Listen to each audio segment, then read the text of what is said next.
Bonjour et bienvenue à tous dans Café Presse. Aujourd'hui dans l'actualité, un déconfinement en demi-teinte et un hommage à l'Angleterre à travers la disparition de deux personnalités qui l'auront marqué à plus d'un titre, John Le Carré et Gérard Houllier.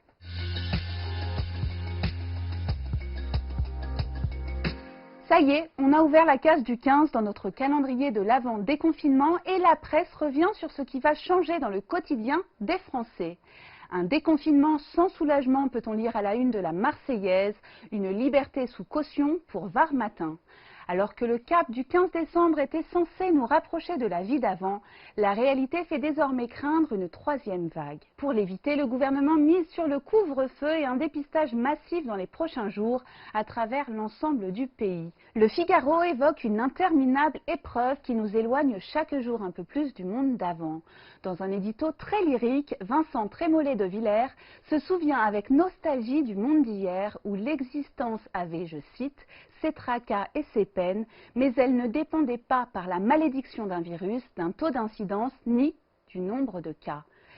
Si aujourd'hui il nous est impossible de vivre comme hier, le Figaro met en garde, je cite, ceux qui aiment la liberté et qui devront veiller à ce que demain, ni la passion administrative, ni une forme d'hubris sanitaire ne survivent au Covid.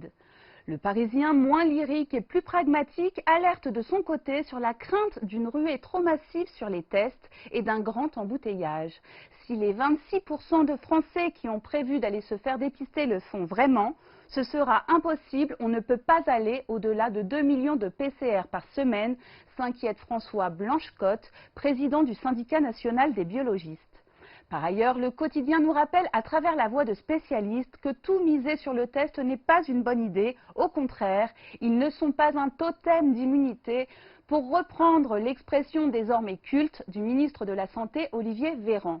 Pour y voir plus clair, vous trouverez un question-réponse dans le Parisien qui vous permettra de savoir qui doit se faire tester, quand et comment. On termine malgré tout sur une bonne nouvelle illustrée à la une de Nice Matin. Non seulement les vacances approchent, mais en plus, on peut désormais prendre l'avion et quitter la France ou même l'Europe.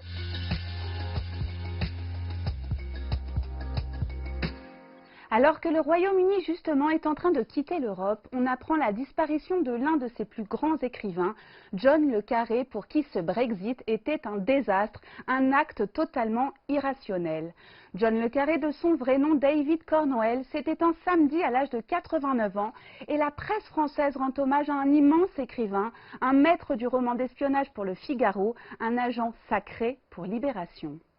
Le quotidien de gauche revient sur le mystère de cet auteur dont le premier roman, L'Appel du mort, est publié en 1961 alors que Le Carré travaille encore comme agent au MI6, les services de renseignement britanniques.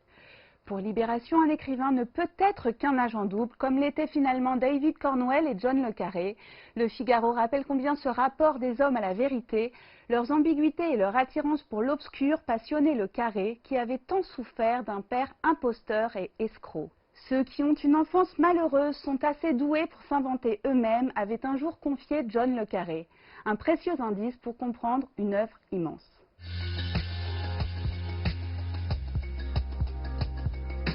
Un autre visage et un autre symbole de l'avant-Brexit s'affichent à la une de nos quotidiens, celui de Gérard Houllier, une vision sans frontières qui a bâti sa carrière et sa réputation entre la France et l'Angleterre. L'équipe revient en images sur les grandes étapes de la carrière immense de cet ancien instituteur du nord de la France. Sans jamais avoir été footballeur professionnel, il démarre comme entraîneur à Neux-les-Mines avant de mener vers sa première victoire l'équipe du Paris Saint-Germain en 1986. Sélectionneur de l'équipe de France au début des années 90, il échoue à la qualification du mondial de 1994 après une défaite face à la Bulgarie qui restera un traumatisme. Quelques années après, c'est en Angleterre qu'il se répare aux côtés des Rouges de Liverpool. Il enchaîne alors 5 victoires entre 2000 et 2001 avant de connaître un accident cardiaque juste avant un match de son équipe. Après son aventure outre-Manche, il conduit l'Olympique lyonnais au rang de champion de France à 2 reprises, en 2006 et 2007. Il s'est éteint à l'âge de 73 ans des suites d'une opération du cœur. À l'heure où est prononcé le divorce avec le Royaume-Uni, Gérard Houllier laisse une empreinte indélébile dans le cœur des Anglais. Bonne journée à tous et à demain.